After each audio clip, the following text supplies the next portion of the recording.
Hello बच्चों, इस सवाल में बोला है the apparatus shown in the figure consists of four glass columns connected by horizontal sections. The height of two central column B and C are 49 each. The two outer columns A and D are open to the atmosphere. A and C are maintained at a temperature of 95 while B and D are at 5 degree.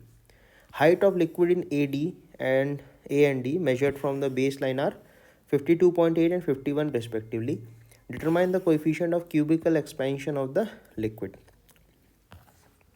तो इस question में अपन को कुछ बातें सोचनी है। सबसे पहले ये हाइट दी है 52.8, ये हाइट दी है 49 सेंटीमीटर और इसकी हाइट दी है 51 सेंटीमीटर। अब अपन को ये चीज़ सोचनी है कि मान लो ये पॉइंट नंबर 1 है, ये पॉइंट नंबर कुछ है। अपन क्या कर रहे हैं, अपन इस पॉइंट तक पहुंचेंगे और इस पॉइंट तक पहुंचेंगे प्रेशर के टर्म्स में, ठीक है।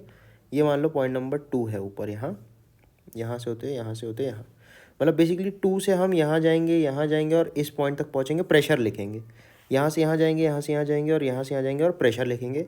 तो फाइनली इस पॉइंट का प्रेशर बी का और सी का जो है वो सेम होना चाहिए। या इस पॉइंट को अपन के बोल रहे हैं और इस वाले को एम बोल रहे हैं। तो अपन बोलना चाह रहे हैं pressure at K equals to pressure at M, क्योंकि सेम लेवल पे लिक्विड्स का प्रेशर सेम होता है, राइट। तो फर्स्ट यहाँ से शुरू करें, फर्स्ट पॉइंट से। तो अपन लिखेंगे पी एटमॉस्फेयर प्लस रो ए कॉलम इंटू जी इंटू 52.8, ठीक है। सेंटीमीटर्स में ही रहने देते हैं क्योंकि बाद में वो कैंसिल आउट हो जाएंगे सब। अब इस पॉइंट का और इस पॉइंट का जो प्रेशर है वो तो सेम ही होगा क्योंकि सेम लेवल पे।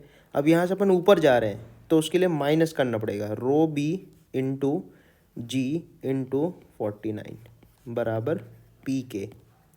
सिमिलरली सेकंड के लिए लिखेंगे। अच्छा, एक चीज़ यहाँ पे पहले बता देता हूँ मैं, density of A will be अपन लिखा सकते हैं। अगर अपन सोचे 5 डिग्री पे अगर कुछ रो नॉट डेंसिटी है तो 95 डिग्री यहाँ पे है तो यहाँ का डेंसिटी कुछ अलग होगा। तो अपन लिखेंगे rho naught upon 1 plus gamma delta T, 90 degrees का चेंज।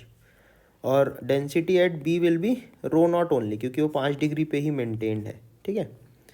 सिमिलरली सेकेंड पॉइंट से अगर अपन बढ़ते हैं तो अपन लिखेंगे P A T M plus rho D G 51 minus rho C G 49 equals P M. अब ये दोनों इक्वेट करा देंगे। लेकिन यहाँ पे भी इंटरेस्टिंगली आप देखोगे density at D equals to rho naught ही होगी क्योंकि 5 डिग्री पे है, जबकि सी का टेम्परेचर ज़्यादा है तो रो सी हो जाएगा rho naught upon 1 plus gamma into 90। तो ये वैल्यूज़ को यहाँ सब्सटीट्यूट करेंगे और दोनों इक्वेशंस को बराबर करेंगे। तो आप देखोगे P A T M cancel out हो जाएगा पहले ही। मैं सीधा लिख रहा हूँ rho naught upon 1 plus 90 gamma into 52.8 plus minus rho naught into 49। अच्छा, अब देखो सारे जी भी कैंसिल आउट हो जाएंगे, जी जी जी जी दोनों तरफ से कैंसिल आउट हो जाएंगे, ठीक है। तो जी भी अपन ने हटा दिया यहाँ से, equals rho naught into 51 plus rho naught upon 1 plus 90 gamma into 49, ऐसा हो जाएगा, ठीक है। तो ये जो गामा वाले टर्म्स हैं इनको एक तरफ ले लेते हैं और ये बचे कुचे वाले को एक तरफ ले लेते हैं। तो आप देखो 51 और 49 मिलके 100 बन जाएगा। तो 100 रो नॉट, अच्छा रो नॉट भी देखो कट जाएगा दोनों तरफ से, तो इधर बनेगा 100 इक्वल्स, इधर बनेगा 101.8 अपॉन 1 प्लस 90 गामा। तो ये आ जाएगा 101.8 इक्वल्स टू 100 प्लस 9000 गामा।